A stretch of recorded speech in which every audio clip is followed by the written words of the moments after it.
Today, I had the pleasure of talking to Hayes Warner, up-and-coming pop artist that you need to get to know the name of. Her new single, Dead to Me, drops on July 14th on all platforms, but I can guarantee you've heard her before. With credits from Netflix, Disney, Nickelodeon, Paramount, and Fox, and not just entertainment but sports also. Now hold on while I catch my breath from all that. Her songs are anthems. Her ballads tell you to have your moment of sadness, but you have more living to do. I am utterly thankful for Hayes taking the time out of her busy day to tell us her story of breaking into the music business and always having a smile on her face. Now, let's get to business.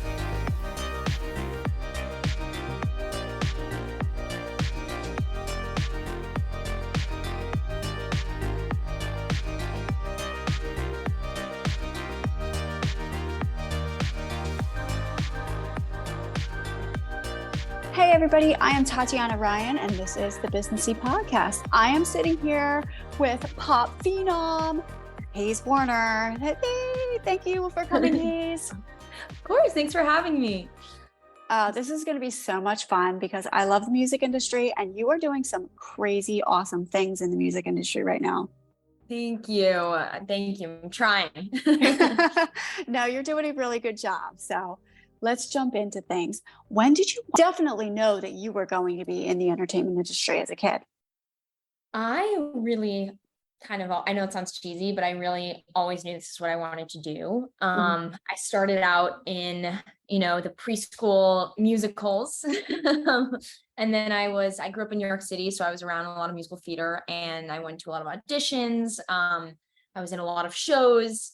I, was the annoying theater kid growing up. And when I was 14, that started turning into songwriting because I could play piano. And I would just kind of meet any producers I could, people my age through high school, and started making music. And that just turned into songwriting full time all the time. And it's been really awesome. And it's what I love doing. So musical theater to songwriting. It's really fun. You went to Northwestern University and you majored in acting, singing, and dancing. Mm-hmm. And I just saw a TikTok of yours with your mom where you told her, look, Mom, I can actually make money doing this. Yeah, like, hey, oh, come on. It's so cute. She's like, no, I'm kidding. Yeah, it was a really cool moment because, like, people your whole life, especially if they're not in the arts, are like, be careful, don't follow that path. It's really hard. It's unstable, but it does pay off. And, taking a risk as I'm doing, it was a good moment to be like, hey, look, a risk is paying off maybe. But that was a fun little moment. Now, doing that in college, you actually use all of those skills between acting, singing, and dancing, between making music yourself and also making the videos. So you need a little bit of everything. There's a lot of acting that comes out in those music videos. They're like, be angry. I'm like, I know how to be a character. I can get angry. But yeah, there's definitely, I still love acting. If someone was like, be in the show, I would do it any day.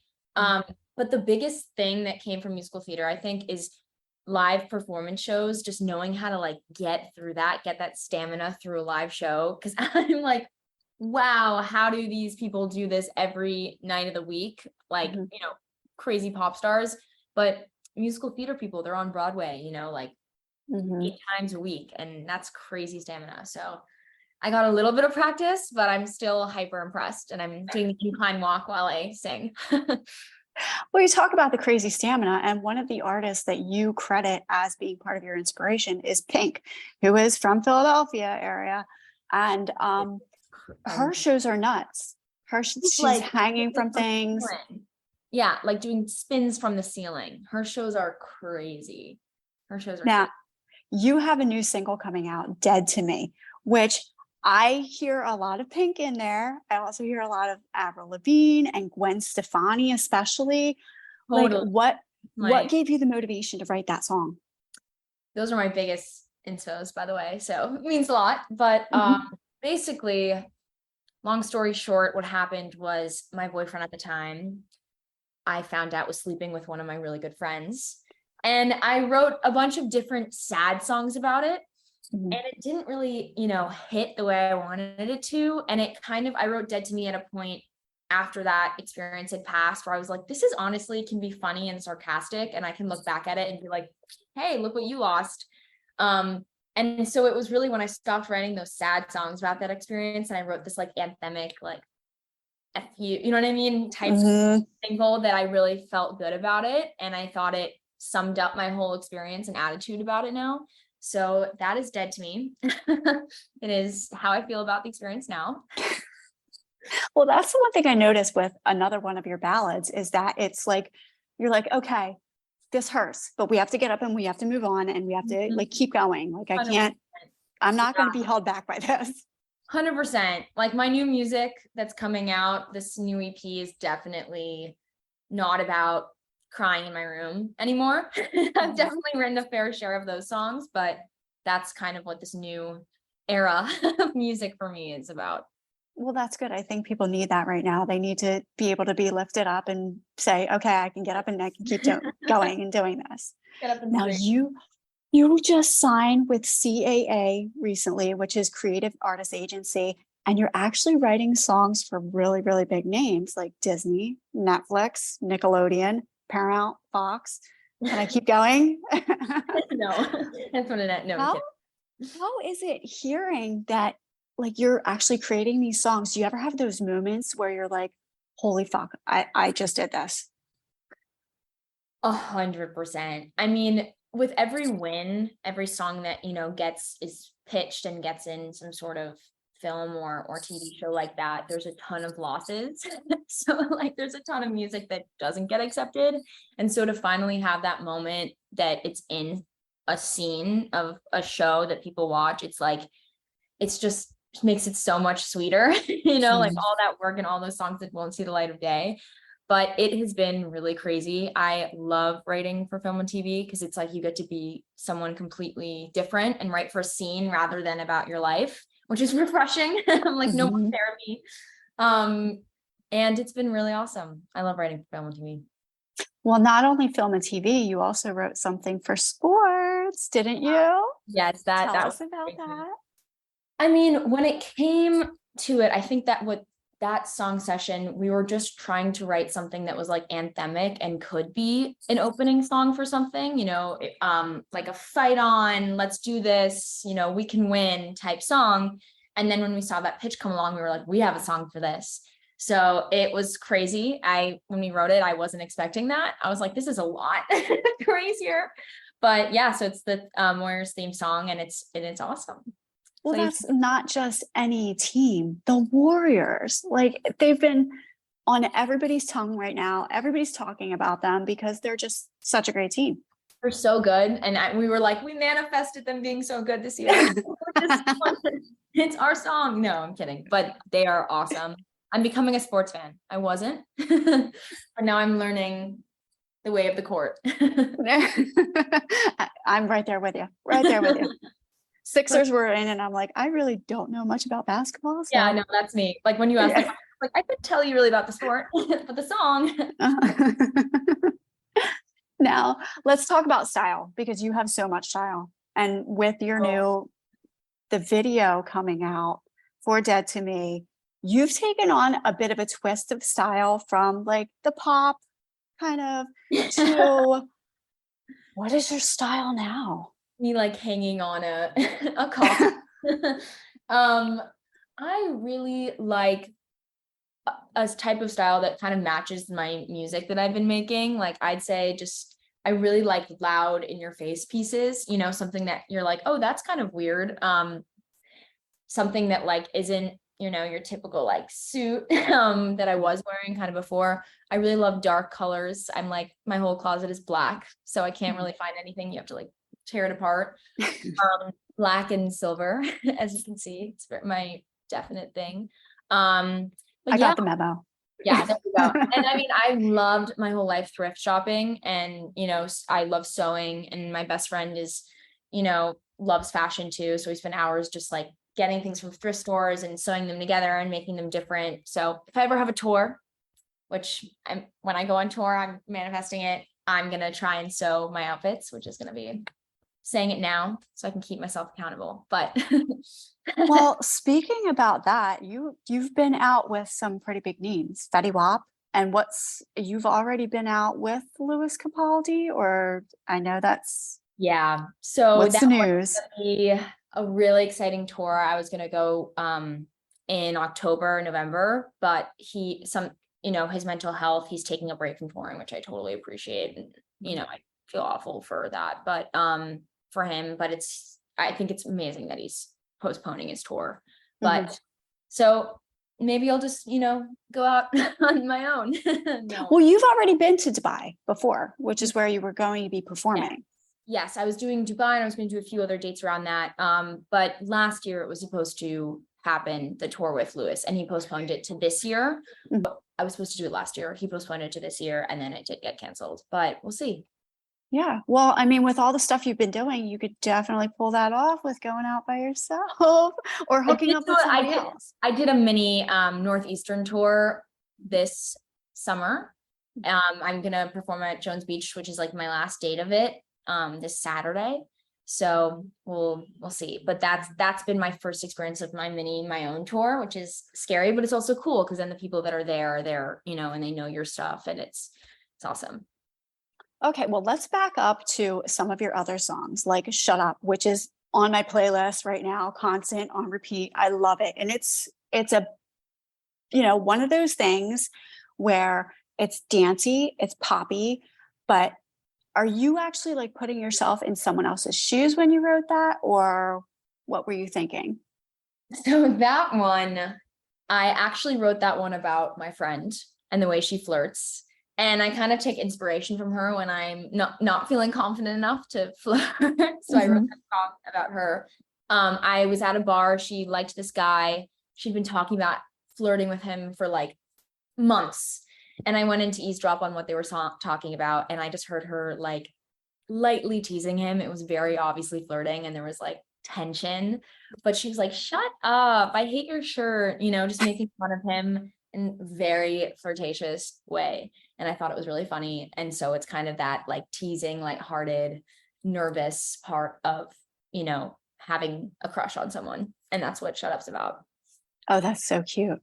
Now, a lot of the artists now are crossing genres and crossing over and doing different things. And like you had said, maybe hooking up with somebody else and going out on tour with them. Who is like your major, major crush to do something with? Oh, Your manifestation. I mean, I have just loved Fletcher since the beginning of time, like since Mhm. her first song. I've loved Fletcher. I love her songwriting. So that is definitely a big, you know, fingers crossed for me. And I love Upsall, who's another artist. I'm saying them because I hope that one day I can take this clip and be like, I manifested it. But Fletcher is definitely my big tour crush. Now, making movies and stuff like that and being able to write for movies, what would be your absolute inspiration to write a scene for? Hmm. Oh, that's a hard one. I someone did ask Pretty Little Liars, but like season 1 and 2. I was obsessed with Pretty Little Liars. Mhm. I love that revenge, kind of dark, eerie moment. I was Mhm. obsessed with that show. Definitely something like that. Or I would say something kind of sassy. So like a Gossip Girl type, you know, Mhm. scenario where I could get a little sass on. Those two. Awesome. That and they're two really, really cool shows. Now, when you write, and a lot of artists have like a dual personality, like Beyonce has Sasha Fierce, and Garth Brooks had Chris Gaines, and a lot of them have that. Do you ever tap into that where you have to say, all right, I have to put Hayes to the side right now, and this person needs to come out? 100%. Like I would say when I'm describing my new EP and I'm still trying to get together that like 2 phrase easy way to describe it, but it's definitely that, push insecurity to the side, be super confident, be super confrontational, which is so not how I am as a person. Like I'm definitely a big people pleaser and I'm afraid to like hurt people's feelings and say things how they are, but my persona and how I write is kind of that way for me to push that down and just be super confident, super confrontational. My live performances, I'm like running around and sweating and in people's faces. So there's definitely an alter ego in that 100%. What advice would you give a little Hayes Warner out there who wants to be in your shoes someday? I would definitely say stop caring so much what people think or if people are going to judge you, because that is totally what held me back from releasing music when I first started making music and first started writing. I was so afraid of people not liking it or thinking it was weird or, judging me. And the second I let that go, you find so many people that do support you and do like your music, and just connecting with people like that have made this all worth it. So just shaking that fear of being cringy, because that's only a you thing. And just embracing it, that whether it's TikTok, whether it's performing live, whether it's, just getting out there. That's definitely what I would need to hear a few years ago. Now, do you think the internet has changed that point of view? Because, way back when in the music industry, you had to be a pick-me person. You had to have somebody else like you. Now things are shifting where you can put your stuff out there and you can find the people that like you. 100%, like 1,000%. I think, I hate to bring up TikTok, but I think it definitely shifted a lot of things for the good and the bad. For the good, you can do things on your own and you can find your own audience, like you were saying. The other side of it is also, you got to put yourself out there, and you got to just stop caring what people think. And if you are going to get haters, which, every once in a while you get a comment that really hurts, you just got to ignore it and keep going. Whereas I think that things were a little bit more hidden when it was, when you're just releasing music through a major label and you have all this funding behind you and you're like this powerhouse right out the gate. It's a little scarier and more vulnerable when you're just posting your own stuff and you get some hate comments on the way. But I definitely think TikTok has shifted the game for sure. Have you ever wanted to fire back people that leave comments like that? Like say, what is this? Is this helping you leave this comment? I have typed things. I have deleted response comments. I've even tried to make funny videos coming back, and I'm like, this isn't worth it, and I just try and focus on the nice comments and wow, there's so many more nice comments than mean comments, but yet the ones I remember are the mean ones. So I definitely have tried to fire back, but trying not to. Now, bringing up Lewis Capaldi and his mental health stuff, how do you keep your mental health in check? Especially being on the road you're on right now, where you're just bubbling up. Thank you. I would definitely say take time for yourself, take time off the internet. But if it's a general comment, I think something that I've learned is people will give a lot of advice on how to keep your mental health in check. And it's kind of different for everyone.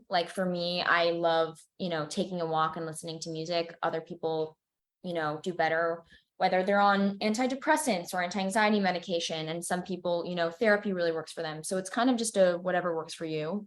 For me, it's a combination between all of that. So it's really finding your right recipe for that.